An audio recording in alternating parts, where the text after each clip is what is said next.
আমি সঞ্চয়িতা। আর এখন বাজে সন্ধে 7টা। তা আমার আজকে শরীরটা খুব খারাপ হয়ে গেছে সকাল থেকেই। কেন জানি না প্রেশারটা ফল করেছে না সুগারটা ফল করেছে, আমার মেপে দেখা হয়নি। তা আমি বাজারে গেছিলাম, ওখানেই মাথা টাথা ঘুরিয়ে গেছিলো। তারপর থেকেই আমি আসার পর থেকেই আজকে সেরকমভাবে আমি কিছু রান্না করিনি, তাই আমি আজকে সারাদিনে কোনো ব্লগও বানাইনি।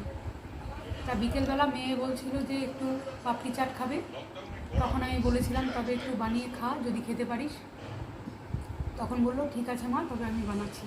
তা সেই যে মেয়ে বানিয়েছে আজকে পাপড়ি চাট, তো সেটাই আজকে আমার ব্লগে আমি দেখাবো। তারপরে তোমরা আমাকে জানাবে কমেন্টস করে যে ও কীরকম করেছে।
করেছো, এটা তো আর নতুন কিছু না, রাস্তাঘাটে সব সব জায়গায় ফুচকার দোকানেও পাওয়া যায়।